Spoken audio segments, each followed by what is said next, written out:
Estamos de volta com o Sala Debate, hoje discutindo a intolerância religiosa. Por que em um país sincrético religioso, ou que se diz sincrético religioso, tem tantos casos de discriminação religiosa?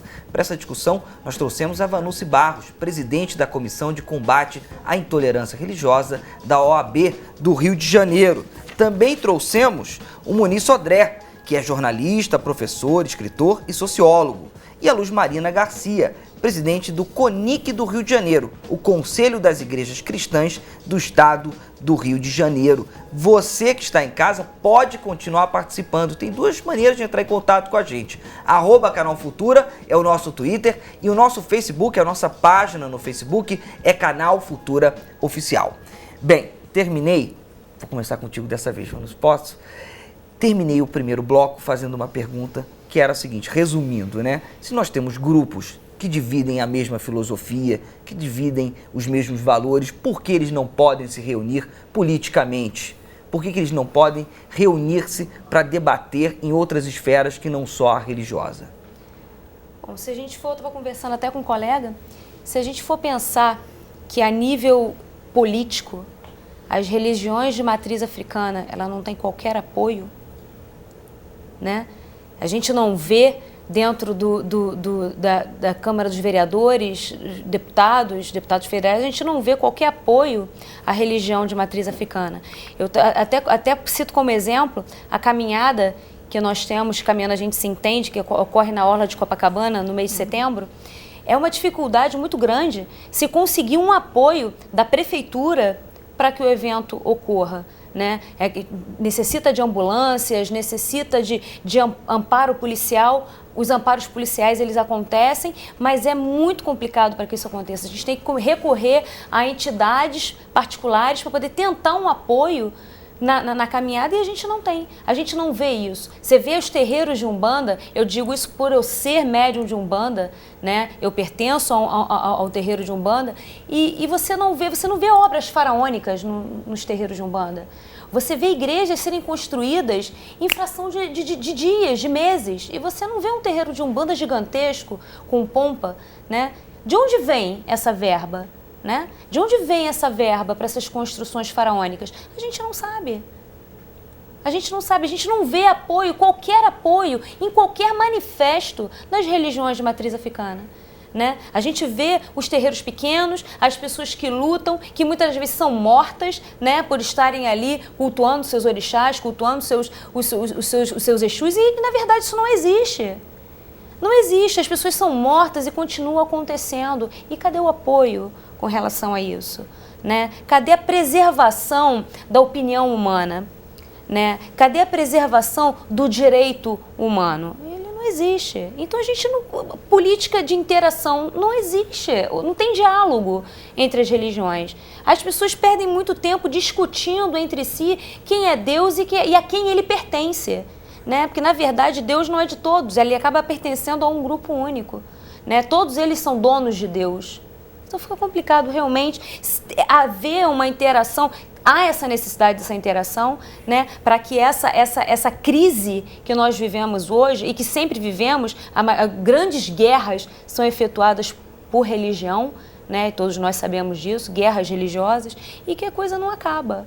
Né? A gente está, como eu falei no outro quadro, a gente está retroagindo, a gente está voltando no tempo, a gente não está conseguindo avançar, né? Como fala de um país laico, realmente nós somos um país laico, mas a coisa não está acontecendo como deveria estar acontecendo, como deveria acontecer. Vamos trazer para essa conversa a Flávia Pinto, ela é socióloga e coordenadora do mapeamento de terreiros do Rio de Janeiro e sacerdotisa de Umbanda da Casa do Perdão.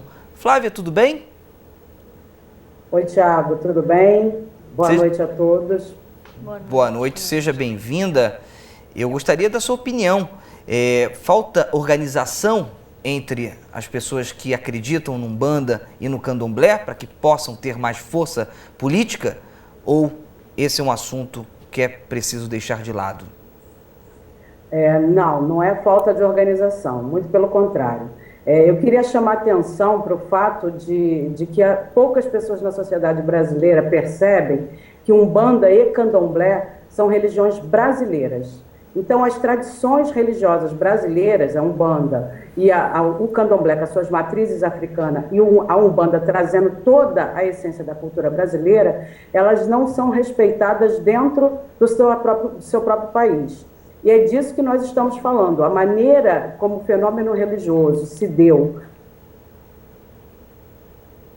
Será que nós perdemos o contato com a Flávia? Bem, a Flávia estava comentando, professor, Luz Marina, tem uma dúvida. Muito desses ataques a religiões de matriz africana são também uma busca por mercado? Ou seja, existe um mercado religioso onde se você pode capturar novos fiéis para as suas igrejas? Não, a luta clara é de mercado. Porque essas seitas que estão se multiplicando são uma fonte de dinheiro que não se sabe se é só de arrecadação ou de onde mais vem esse dinheiro. Mas você está vendo uma prosperidade, são cultos, na verdade, de prosperidade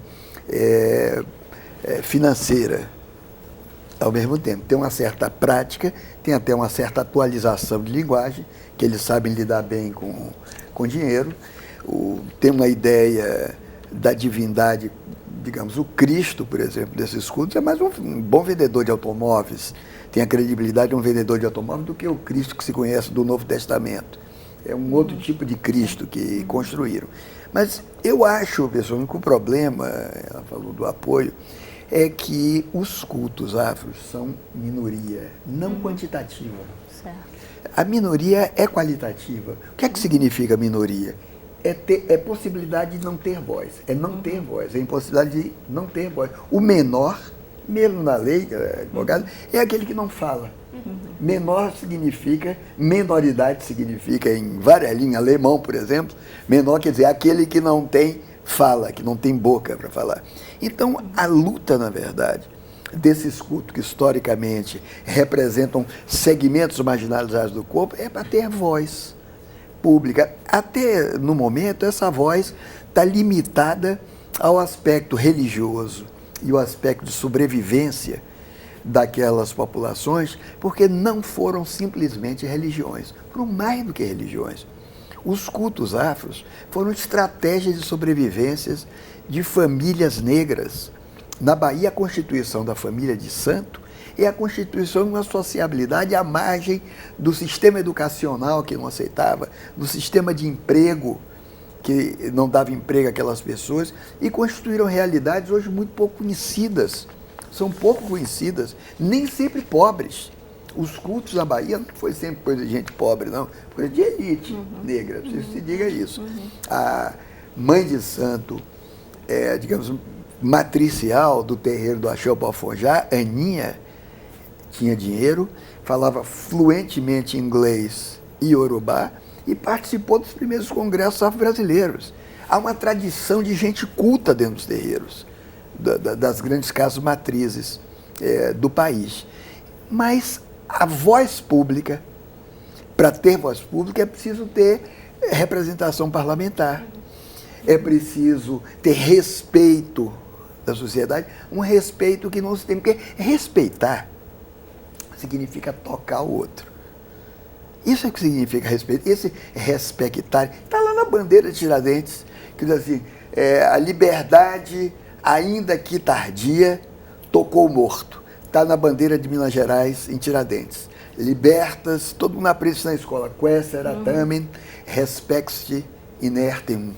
A liberdade que tardia tocou o morto. Esse respexti é o participo passado de respectare. Quer dizer, tocar. Tocar. Não basta argumentar e não basta o formalismo da lei. É preciso convivência, é preciso proximidade. O respeito vem dessa proximidade das comunidades. E as comunidades dos cultos afros sempre estiveram à parte, nas zonas menos favorecidas da cidade, nas zonas desfavorecidas da educação nacional. O trabalho tem que ser feito aí, para que você toque o outro, você veja o outro, e não simplesmente no texto da lei. O texto da lei em si mesmo é apenas uma parte do combate. Ele, para mim, em si mesmo, não significa muito. Você vê, em 1976 até 1976, havia uma lei na Bahia, já que você falou da Bahia, que obrigava os templos das religiões de origem africana a se cadastrarem na delegacia de polícia mais próxima. Na Paraíba, uma lei aprovava em 1966 sacerdotes e sacerdotisas dessas religiões a se submeterem a exames de sanidade mental por meio de laudo psiquiátrico. Que ano você disse? Na Bahia, até 76. E na Paraíba, em 66 ou 66. Não, essa delegacia de costume na Bahia, onde ficava fixado, né, era ao lado de um lugar onde eu trabalhava, porque eu fui intérprete tradutor da Superintendência de Turismo da Bahia. A delegacia de costume ficava no início da Ladeira de Misericórdia, ao lado. Você, para saber quais os candomblés que batiam, você quis levar alguém, você ia na porta da delegacia onde estava fixado. E ali você sabia. 65, hoje o mapeamento dos terreiros é muito mais fácil, inclusive a Flávia, que agora voltou a falar com a gente, tem esse mapeamento dos terreiros do Rio de Janeiro. Flávia, você me escuta perfeitamente? Eu estou te ouvindo bem. Está me ouvindo bem? Estou te ouvindo sim. Você quer complementar o seu pensamento, que acabou sendo rompido pela internet? Na verdade é lembrar que nós estamos falando de religiões brasileiras. E as religiões brasileiras, os atos de intolerância religiosa, se destinam exatamente a essas tradições religiosas. Nem a Umbanda, nem o Candomblé tem o reconhecimento dentro da sociedade, embora tombados, mas não tem esse reconhecimento na sociabilidade.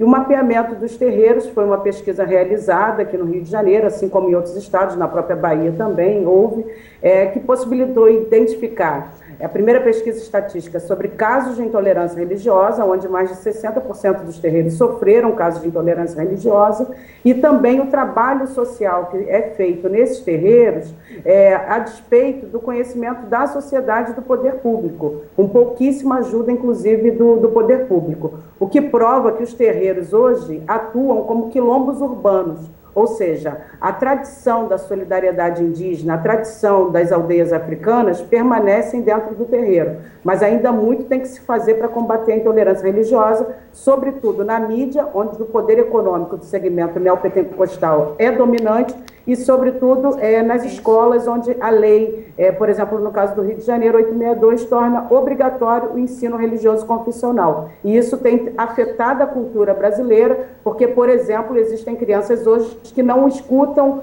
não participam da festa junina, não ouvem Luiz Gonzaga e outras tantas, como, por exemplo, distribuição de doces de Cosme e Damião, porque são práticas agora satanizadas pelos seus pais. Isso gera constrangimento para a criança dentro do espaço da escolar.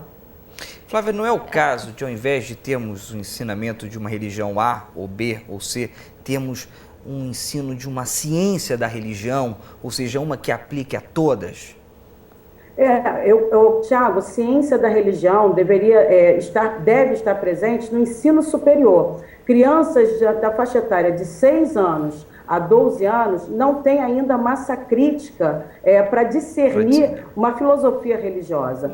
Então, é uma lei absolutamente equivocada, que tem trazido repercussões extremamente negativas, crianças vêm sendo hostilizadas, e a educação é o berço onde você forma o cidadão. Então, você não pode formar crianças com práticas de intolerância, e isso dentro da rede pública de ensino. Por exemplo, há um recorte econômico, mais uma vez racismo também. As escolas particulares não são obrigadas a aplicar essa lei, mas as escolas municipais são. Então, a criança negra, em sua maioria pobre, ela é obrigada a passar por isso. Então, há um processo de inversão de valores, sim. As pessoas religiosas, seja em qual tradição for, tem que entender que o coração que habita o preconceito não abriga a presença de Deus, e o poder público tem que entrar, sim, com ferramentas dentro dos equipamentos públicos para desenvolver ações de combate, como alguns locais já vêm fazendo, algumas ações, tanto na instância municipal, estadual e federal, ainda muito embrionárias. A atitude das lideranças religiosas, como eu, como Mãe Beata de Iemanjá, como Pai Pedro Miranda, como Mãe Estela do Opoafonjá, como o ministro Sodré bem colocou, e tantas outras mais, tem feito gigantesca diferença. Mas ainda é muito pouco, porque o maior absurdo é que as práticas religiosas brasileiras não são respeitadas dentro do seu próprio Estado-nação. O processo civilizatório formou um novo Brasil, mas já existia um Brasil antes de 1500. O Brasil não foi descoberto, ele foi encontrado. Então, a tradicionalidade indígena está presente, e a tradicionalidade africana trazida para cá, por força da escravidão, gerou um fenômeno cultural e um fenômeno religioso espontâneo. E isso tem que ser respeitado. Nós temos que ser respeitados. Flávia, você pode continuar na linha? Eu quero passar a bola para a Luz Marina. Eu queria só comentar uma coisa. Quando, na época da ECO 92, nós constituímos aqui no Rio de Janeiro o movimento interreligioso, logo depois disso, nós começamos as discussões acerca de ensino religioso na escola.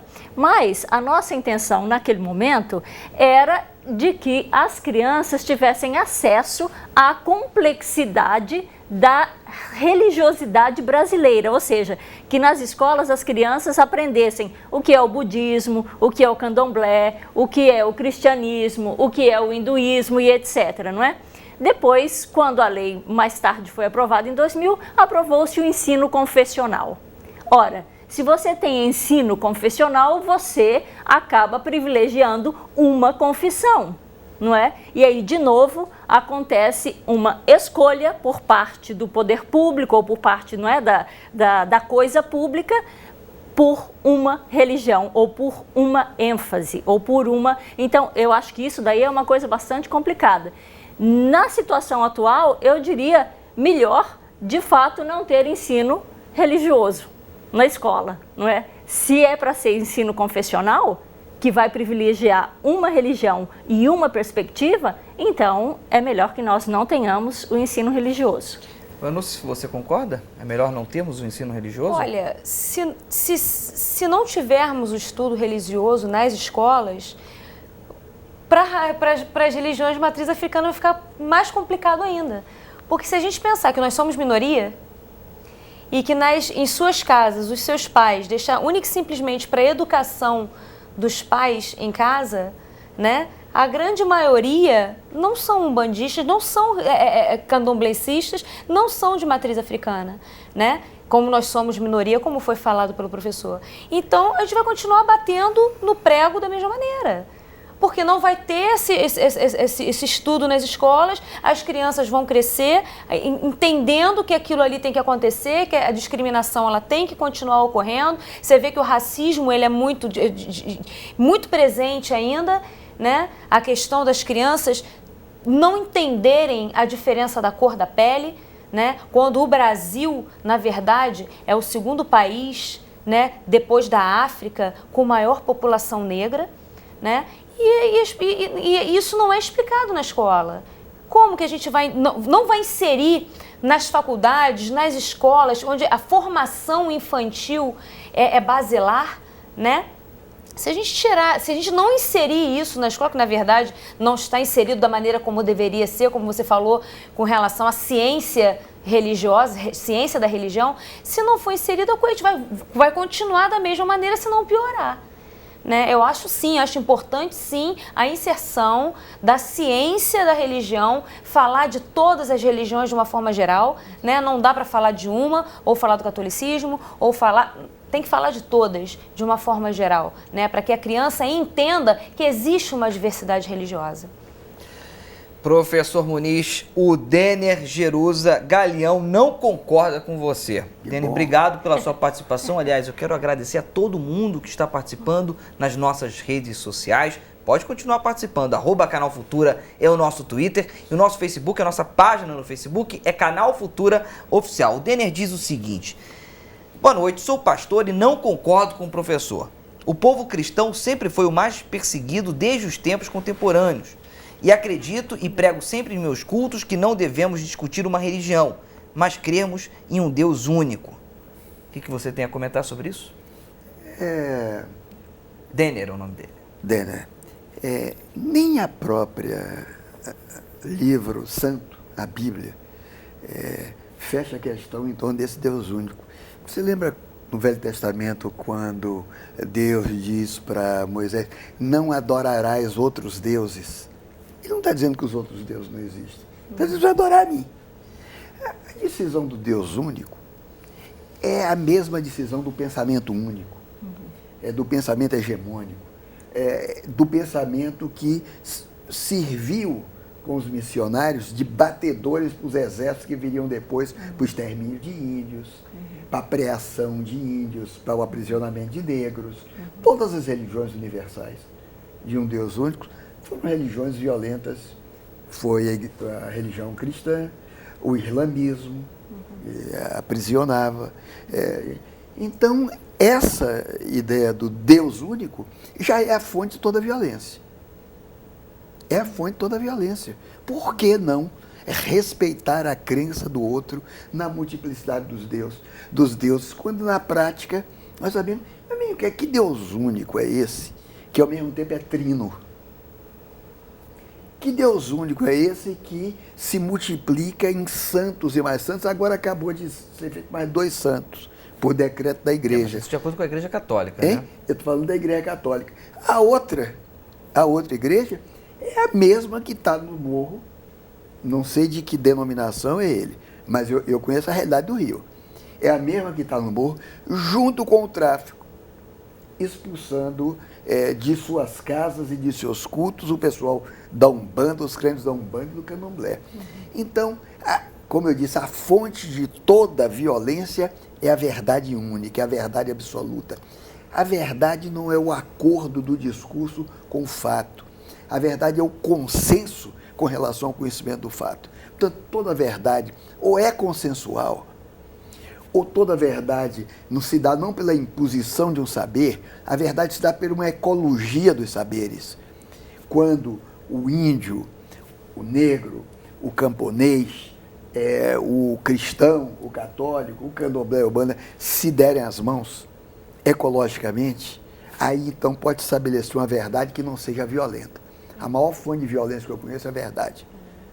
Essa é a grande fonte. E foi com ela que, nesse país, foi precedido, assim como no passado precediam a entrada dos exércitos, o golpe militar de 64 foi precedido por um padre aqui das ruas de Janeiro, o padre Peyton, junto com as mulheres pedindo o quê? Pedindo o que houve depois. Muniz? Pedindo massacre, que foi o que houve depois. Professor, essa coisa vergonhosa que nós estamos assistindo agora. Eu vou trazer a Flávia de novo para o papo, porque tem pergunta para ela. Cleiton Ferrer diz: Flávia, o que você acha você acha que crimes de intolerância religiosa ainda virão a ser, algum dia, punidos como crimes de racismo? A sociedade brasileira tem dificuldade de admitir o racismo, né? Então, admitir que é intolerante religiosamente ainda é um avanço. Nós, negras e negros desse país, temos feito uma luta árdua ao longo do tempo para que a sociedade brasileira pudesse vencer o mito da democracia racial. E, nesse momento, estamos vivendo também o enfrentamento à intolerância religiosa. É um tema que, só para você ter uma ideia, na nossa pesquisa, quando os pais e mães de santo eram perguntados se já haviam sido vítimas de intolerância religiosa, a maioria dizia que não. E nós estranhamos, e a coordenação acadêmica feita pela professora Denise Pini e Sônia Giacomini, nos reunimos junto com os pais, o Conselho Griot da Pesquisa, e mudamos a forma de aplicar a pergunta. E quando perguntávamos, você já foi vítima de algum processo de discriminação religiosa? Aí todos admitiam que haviam sido. Então, até a nomenclatura impede muitas vezes que a vítima perceba que está sendo alvejada na sua prática tradicional ancestral, e muitas vezes muitos filhos de evangélicos radicais neopentecostais reproduzem essa prática de racismo e de intolerância com outras crianças, que volto a falar, nos espaços escolares e públicos. A nossa pesquisa mostrou também, desenhou um mapa da intolerância religiosa no Rio de Janeiro, e a maioria desses casos vem ocorrendo em espaços escolares e, sobremaneira, pelos evangélicos neopentecostais, né? Então, eu acho que pode ser punido, sim, mas isso é uma construção. Assim como antigamente a população negra não era a maioria, e dentro de 30 anos, ou seja, 3 décadas, esse quadro mudou, porque o movimento foi autoafirmando a importância de nós assumirmos a nossa negritude, vencendo o medo ao preconceito, a questão da religiosidade vai ser ultrapassada dessa maneira. Não sei se somos minorias ou se ainda estamos escondidos nos porões que nos colocaram, as mordaças que nos impuseram. Nós não somos, podemos não ser maioria hegemônica, porque não temos a ferramenta do poder econômico para ter canais de televisão e espaços mediáticos a nosso dispor. Mas nós somos extremamente presentes e atuantes dentro do solo brasileiro, e isso é uma diversidade gigantesca. O Brasil é um país de dimensões continentais e não há pesquisa ainda que dê conta de quantos terreiros de fato nós temos. Nós levantamos 847 no Rio de Janeiro e temos a estimativa de que isso não tenha sido nem 30% do valor real. Então, muito há que se avançar ainda na construção do tema do enfrentamento, da promoção da liberdade religiosa. Flávia, obrigado pela sua participação. Boa noite. Obrigada, eu que agradeço. Meu saravá a todos. Boa noite. Temos muito pouco tempo, estamos chegando ao final. Voou, eu falei que esse programa voava, uma hora é pouco, a gente ficaria aqui a noite inteira discutindo. Para terminar, tem muitos comentários para vocês, depois irei passar todos. Mas, Luz Marina, para lhe dar voz, o José Ribeiro diz o seguinte: a intolerância, em cima do seu comentário, é reinante na cidade e recentemente uma casa de culto afro foi incendiada. Aqui, as igrejas, ele não disse de onde ele é, são dedicadas a Maria, é uma concepção histórica e questão de fé. O Cláudio Andrade Torres diz o seguinte: precisamos combater o ensino religioso condicional e tendencioso que ofende as religiões de matriz africana. Sou católica e prego a linguagem interreligiosa. Eu quero agradecer a todo mundo que participou e eu quero ouvir as suas últimas palavras aqui no programa, claro. Olha, eu acredito que o Brasil, nós precisamos fazer um outro tipo de enfrentamento, que é o enfrentamento dessas tendências religiosas que dentro do cristianismo tem tido espaço midiático incrível. Quer dizer, como é que esse discurso da intolerância e esse discurso do ódio para com religiões afro-brasileiras ganha tanta força e tanto poder? É porque o pessoal, as pessoas donas desse discurso têm um poder midiático incrível. Então, nós precisamos rever isso se nós queremos enfrentar esta situação no país. E eu gostaria de deixar para todos os nossos telespectadores nessa noite a seguinte mensagem: o cristianismo não é uma religião de ódio, o cristianismo não é uma religião de exclusão. Quem atua desta maneira interpreta mal o Cristo, interpreta mal o Evangelho. O cristianismo é uma religião de amor. Jesus Cristo, a lei maior do Cristo, do Evangelho, é aquela: ama o seu próximo como a ti mesmo.